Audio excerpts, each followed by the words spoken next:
Jangan marah ya. Contoh, mereka yang terima duit serangan fajar ketika pilkada dan pilcaleg. Desa caleg, nah tulis di rumahnya siap menerima serangan fajar.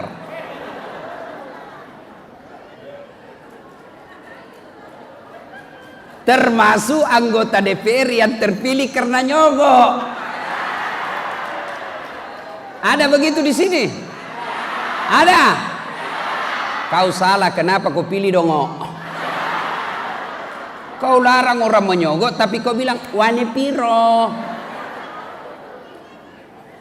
Wa qala idzan, Allah kemudian berfirman, bismillahirrahmanirrahim, ya ayyuhalladzina amanu dukhulu fis silmi kaffatan wa la tattabi'u khutuwatis syaitan innahu lakum adu mubin.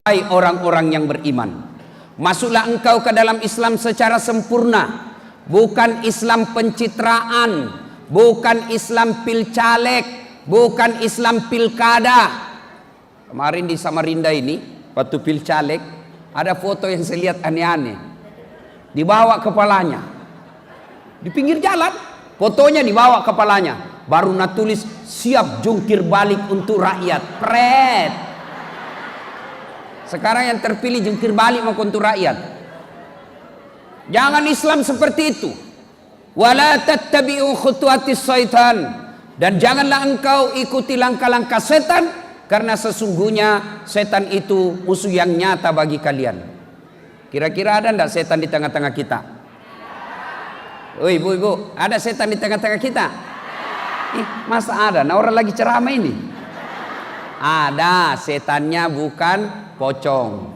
Tapi apa setan yang ada di tengah-tengah kita? Bentuknya handphone. Orang sudah ceramah masih sibuk. Setan itu HP-mu. Ceramah sebetulnya. Ini ibu 55 umurnya siaran langsung tongi di Facebook. Tomato kajili-jili.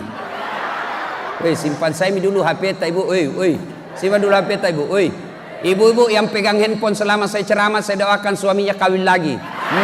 Si mau kok. Simpan dulu. Woi, bu.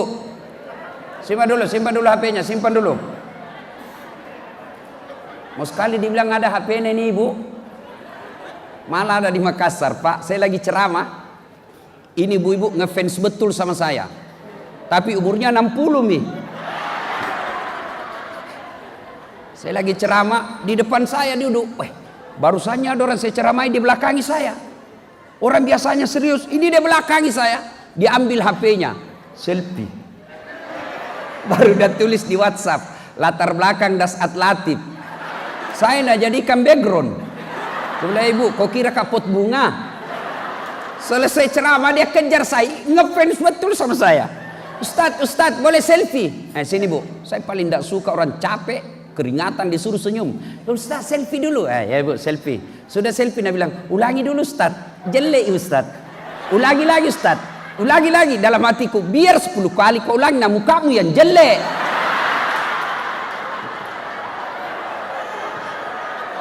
Ada tuh itu biasa. Ada juga kasih gitu bapak-bapak yang sudah pensiun, ketemu smartphone yang handphone canggih, motong mas selfie, dekatnya nah simpan di muka tak, sehingga kelihatan semua itu lubang hidung. Boleh Pak jauh-jauh sedikit. Simpan dulu HP ya, simpan dulu sebentar ya, sebentar kita ada selfie, simpan dulu. Wa qala idzan, Allah kemudian berfirman, bismillahirrahmanirrahim, innallaha wa malaikatahu yusalluna ala nabi ya ayyuhalladzina amanu sallu alaihi wa sallimu taslima. Sesungguhnya Allah, Masya Allah dan para malaikatnya bersalawat kepada Rasulullah Muhammad sallallahu alaihi wasallam, maka wahai orang-orang yang beriman, bersalawatlah kalian kepada Rasulullah dengan sebaik-baik salawat. Mari saya mengajak kepada kita untuk bersalawat. Saya mau dengar mana lebih kencang suaranya ibu-ibu dengan bapak-bapak. Ibu-ibu mau tanding sama bapak-bapak ibu? Nah, yang merasa jenis kelamin laki-laki diam. Kita dengar dulu ibu-ibu. Bisa ibu? Ayo ikut selawat bu. Yuk. Salatul salamullah ala toha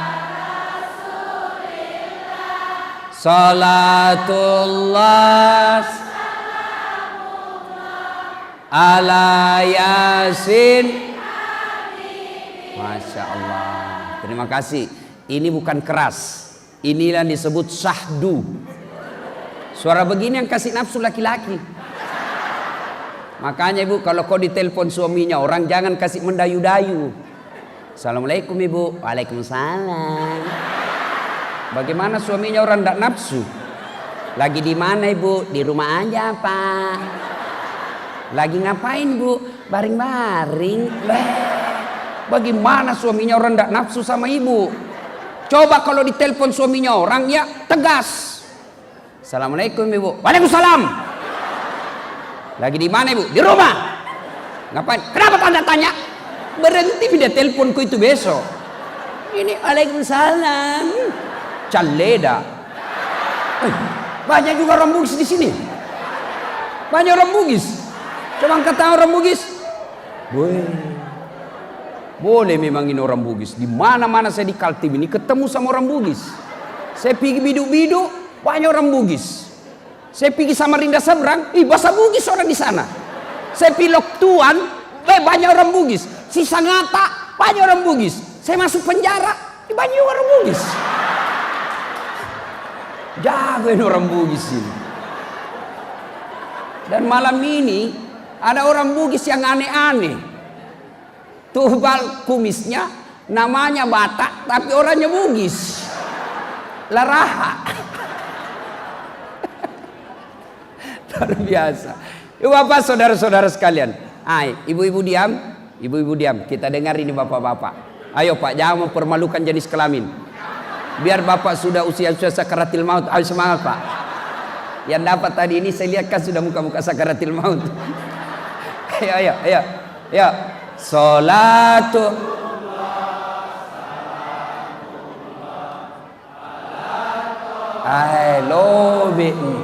Ayo keras. Salatullah ala yasin. Masya Allah. Terima kasih ibu bapak saudara-saudara sekalian teristimewa yang kita hormati, Bapak Gubernur Provinsi Kalimantan Timur beserta jajarannya, Ketua DPRD Kalimantan Timur beserta seluruh pengurus DPD Golkar Kalimantan Timur, para alim ulama yang saya muliakan, pengurus-pengurus partai lain yang insya Allah dimuliakan dan dirahmati oleh Allah Subhanahu wa Ta'ala. Malam ini kita syukuran sekaligus memperingati Maulid. Dari Sabang sampai Merauke saya ceramah tentang Maulid, biar yang di luar negeri. Saya pernah diundang Maulid ke Italia, saya pernah diundang Maulid ke New York, saya pernah diundang Maulid ke Belanda. Semua sama temanya sama.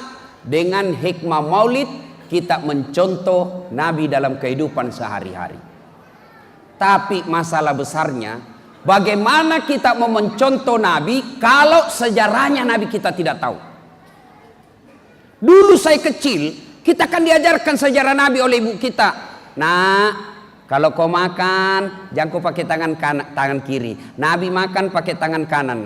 Nah, kalau kau kencing, jangan kau berdiri. Nabi kencingnya duduk. Bahasa Bugisnya mat dengking. Nah, kalau kau buang air besar, jangan kau menghadap kiblat, karena itu tidak dilakukan oleh Nabi. Dulu. Kita tahu sejarah Nabi dari ibu-ibu kita, baik melalui lagu-lagu. Pada zaman dahulu kala, pada zaman jahiliyah, lahirlah seorang Rasul yang terakhir dan mulia. Berteriak mamanya, anaknya, siapa namanya mak Nabi terakhir? Nabi Muhammad namanya. Ibunya siapa? Siti Aminah ibunya. Bapaknya siapa, Mak? Abdullah nama ayahnya. Di mana tinggal? Di Sangatta atau Samarinda? Madinah tempat tinggalnya. Terus kenapa lagi, Mak? Setelah dewasa diangkat menjadi Rasul. Siapa yang angkat? Ketua DPRD atau gubernur? Oleh Allah yang kuasa. Allah itu siapa, Mak? Pencipta alam semesta. Itu lagunya ibu-ibu dulu. Sekarang lagunya ibu-ibu di rumah apa? Yo ayo. Yo ayo yo, dongo. Jangan lagi ibu-ibu. Majelis taklim itu dirinya Nabi bilang, tiap bulan ikut pengajian, seragamnya 4 macam. Tiap bulan ikut taklim, tapi masih suka joget-joget di depan suaminya orang. Apa perempuan dilarang olahraga? Tidak, tapi jangan kau campur sama laki-laki. Di depan camatlah dia olahraga. Perempuan di depan, bajunya sempit, roknya sempit, bapak-bapaklah di belakang. Ibu-ibu 1, 2, 3, bapak-bapak di belakang 4. Mana kau ibu-ibu ndak hancur? Yang ketawa serius ini. Agustusan macan ledak juga, putar ke kiri la ilaha illallah. Tomato apakah jili-jilina? Ibu-ibu dulu kan tidak ada sekolahnya, bukan pengurus partai, bukan anggota DPR, tapi dari kecil dia sejarahnya anaknya dia tahu itu sejarahnya Nabi. Sekarang ibu-ibu, gimana anak kita mau contoh kalau kita tidak pernah cerita kepada Nabi? Ditanya sama anaknya, Mak, kenapakah itu tahun lahirnya Nabi disebut tahun gajah? Apa Nabi bilang mamanya? Karena bukan tahun kambing goblok. Coba itu. Dia balik tanya bapaknya, Pak, kenapa kayak disebut tahun gajah? Apa Nabi bilang bapaknya? Kenapa saya kau tanya? Apa gunamu sekolah? Gimana anak kita mau mencontoh Nabi? Gimana anggota DPR mau mencontoh Nabi? Sejarahnya Nabi dia tidak tahu. Saya mau tanya ini, anggota DPR mengaku anggota DPR. Siapa anak pertamanya Nabi? Ayo, yang anggota DPR, saya kasih hadiah kalau ada yang tahu. Ayo, anak, gimana kalian mau mencontoh Nabi? Sejarah Nabi Bapak tidak pernah buka, tapi bicara sejarahnya Hitler, Machiavelli, Bapak tahu, maka Bapak berpolitik dicuci otaknya oleh Machiavelli. Begitu saya diberitahu ini, siapa yang hadir? Anggota DPR Golkar dan pengurus-pengurus Golkar. Saatnya diperdengarkan bagaimana Rasulullah dalam berpolitik. Ini tujuannya maulid. Kalian tidak mau maulid silakan, tapi jangan tuduh kami sesat. Enak. Kau tidak mau Isra Mi'raj silakan, kami juga menghargai itu. Tapi tolong hargai juga saudara-saudara kita yang mau memperingatinya. Bicara soal maulid, berkaitan dengan dunia kegiatan kita sebagai politisi. Kenapa Nabi menjadi pemimpin yang sukses? Betulkah Nabi sukses? Betul. Mana ukurannya? 1. Kalau saya diakui oleh sesama muslim, biasa, memang wajar. Tapi kalau saya diakui oleh bukan anggota saya, maka itu baru luar biasa. Mana? Muhammad diakui oleh tokoh penulis dunia, yang menulisnya bukan orang Islam. Dia tulis 100 tokoh dunia berpengaruh sepanjang zaman. Dan siapa yang ditempatkan ranking pertama di antara 100 tokoh dunia itu? Dialah Muhammad sallallahu alaihi wasallam. Yang padahal penulis buku ini non muslim, tapi yang ditempatkan nomor 1 baginda kita Muhammad sallallahu alaihi wasallam. Sekarang kita lihat, menurut para sejarawan disimpulkan salah satu kunci kesuksesan Nabi karena beliau memimpin dengan akhlak. Nabi ditanya, ya Rasulullah, untuk apa anda diutus ke dunia ini? Ya Muhammad, untuk apa Allah mengutus kamu di dunia ini? Beliau menjawab, Innama bu'istu liutammima makarimal akhlak. Saya diutus ke dunia ini untuk memperbaiki akhlak manusia, bukan memperbaiki partai, bukan memperbaiki birokrasi, bukan memperbaiki ekonomi, tapi apa? Memperbaiki akhlak manusia. Mau tahu akhlak sebelum Nabi? Bu-ibu, yo ibu mestinya paling bersyukur karena ada Nabi. Ibu tahu sebelum ada Nabi, itu perempuan diperjualbelikan. Perempuan bisa dijadikan taruhan judi. Saya suka istrimu, kita judi ya. Kalau saya kalah kok, saya pakai istrimu 4 bulan. Coba. Nasib perempuan zaman itu dilahirkan hanya untuk melahirkan. Dulu perempuan dianggap aib dalam keluarga. Turun Rasulullah, wanita jangan kau lecehkan wanita, hargai perempuan. Mana buktinya? Nabi mengatakan al jannatu takhta aqdamil ummahat, sorga itu berada di bawah telapak kaki ibu. Dimuliakan perempuan. Dalam birokrasi pemerintahan, Nabi jelaskan perempuan adalah tiangnya negara. Hancur wanita, hancur negara. Tegak wanita, tegak negaramu. Itu dimuliakan perempuan. Tapi sekarang perempuan yang hina dirinya sendiri. Dengan cara apa? Mulai dari tidak malu berpakaian yang tidak diajarkan agama. Terjadi yang diprediksi Nabi. Suatu kali nanti perempuan berpakaian tapi telanjang dan mereka suka memakainya. Mana disebut berpakaian tapi telanjang? Lihatlah perempuan-perempuan sekarang. Pakaiannya yang di atas turun ke bawah, yang di bawah naik ke atas, ketemu di tengah, tipis, kecil, sempit. Kita nasesa. Cewek, maunya kita kerjasama bos. Kami laki-laki jaga mata. Tolong anda cegek jawa akhlak. Karena biar setengah mati dijaga mata, kalian berkeliaran, hancur amal kami. Dilihat haram, tidak dilihat barang bagus. Maka Nabi diutus menghilangkan seperti ini. Mari kita bicara soal akhlak. Sebagai politisi, pertama, berakhlak kepada Allah Subhanahu wa taala. Mana akhlak kepada Allah? Ada 2 caranya berakhlak kepada Allah. 1, jangan menyekutukan Allah.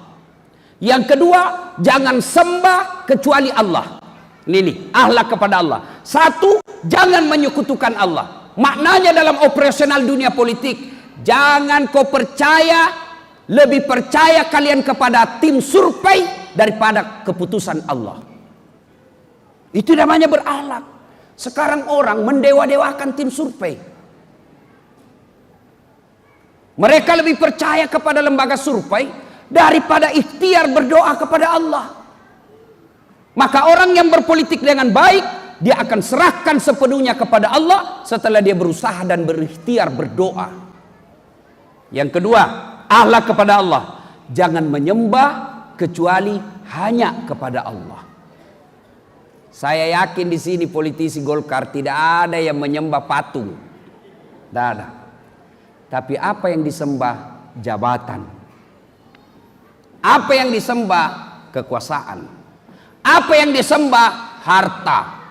Nah, mana yang disebut menyembah jabatan? Tidak punya akhlak. Contoh. Nomor 1, terpilih. Nomor 2, kasak-kusuk. Bagaimana supaya jatuh ini yang terpilih? Supaya saya ganti. Ya, dicarikan kasus orang supaya dia bisa turun yang 1, naik yang 2. Ini namanya menyembah berhala jabatan.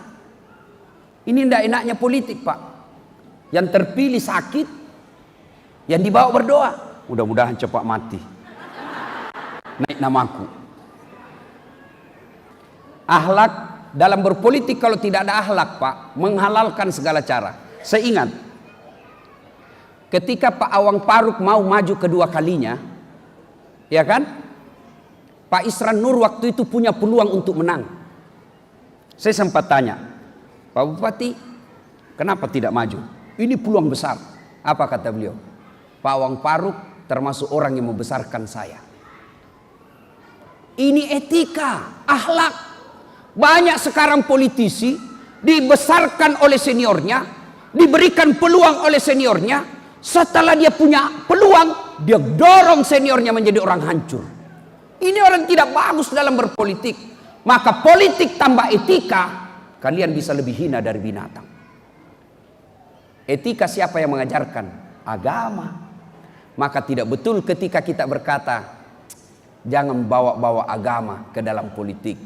Ketika agama tidak hadir dalam dunia politik, maka lahirlah politisi tega, politisi yang orang Bugis bilang lemuk nyawana. Bahasa filosofi Bugisnya begini, politik itu ceko-ceko rimulanna, bele-bele ritengana, malah peruk pacapuranna. Kalau bahasa Indonesianya, politik itu awalnya adalah kecurangan, tengahnya adalah kebohongan, terakhirnya adalah tega. Kenapa bisa begini? Karena tidak ada akhlak, dan akhlak itu diajarkan di agama. Maka tidak betul ketika Bapak Ibu berkata jangan bawa-bawa agama dalam politik. Ibu bapak saudara-saudara sekalian.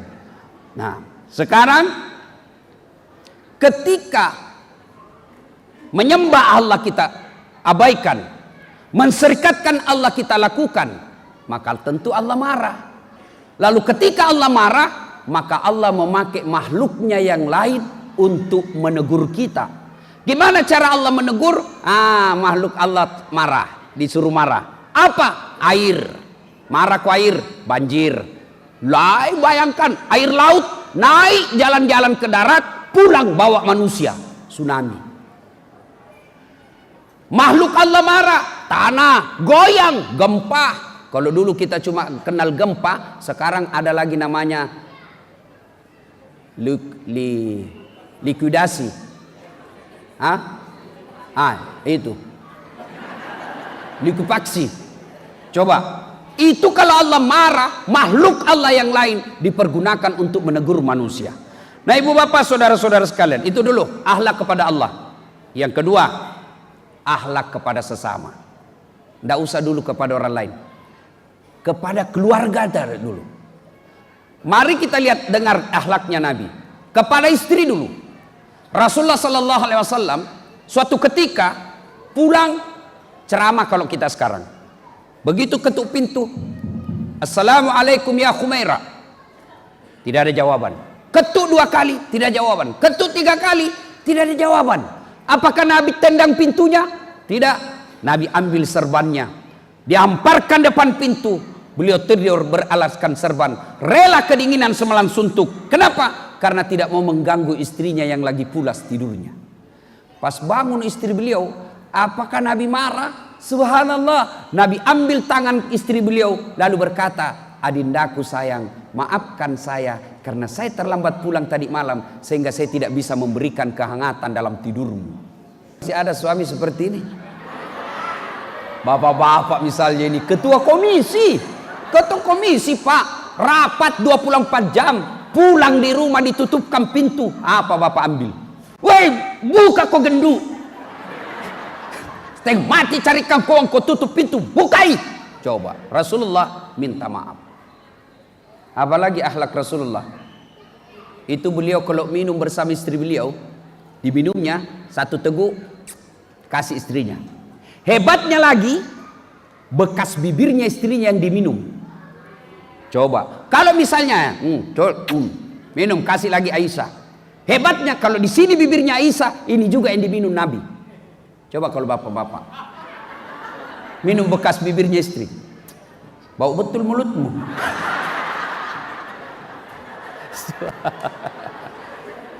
Coba apalagi akhlak Rasulullah. Suatu kali Nabi pulang, kebiasaan Nabi kasih minum kasih istri, minum kasih lagi istrinya 1 teguk. Ini Nabi minum sendiri, Tunggu-tunggu gilirannya Aisyah, tidak dikasihnya. Tunggu, tidak dikasih. Aisyah mulai curiga. Nabi tetap minum. Merah mukanya Aisyah, akhirnya Nabi pasrah. Kasih. Begitu Aisyah minum, apa yang terjadi? Langsung dia muntahkan. Ternyata apa? Aisyah salah memberi resep. Garam, dia kira gula. Nabi tidak mau melukai perasaan istrinya. Nabi mau merahasiakan supaya Aisyah tidak malu. Akhirnya Aisyah tahu juga. Coba kalau bapak di rumah. Doa memang tahu ini. Apa kau tahu gendut? Jus setengah mati. Itulah Rasulullah. Maka bapak-bapak, tidak ada kesuksesan. Tidak usah cerita sukses di kantor. Tidak usah cerita sukses di partai. Kalau istri kita menderita.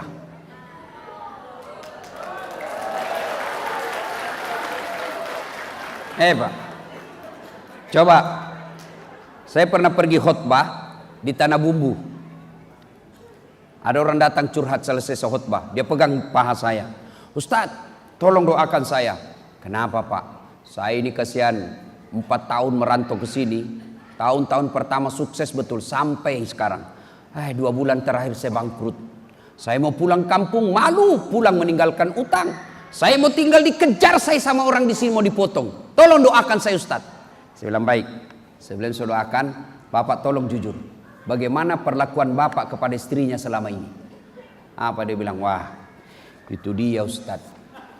Lebih ku sayang istrinya orang daripada istriku. Saya bilang jangan banyak bicara, itu sebabnya. Coba. Ada orang bertahun-tahun cari nafkah, merantau dari Jawa, merantau dari Sulawesi, bertahun-tahun cari nafkah di Kalimantan. Banyak duitnya, tapi tidak bisa bahagia. Kenapa? Istrinya dia tipu. Alasan rapat-rapat ternyata pergi merapat. Kalau istrinya minta uang selalu tidak ada. Tidak ada. Sekalinya teman SMA-nya yang pernah naododo, tanam kode SMS banking.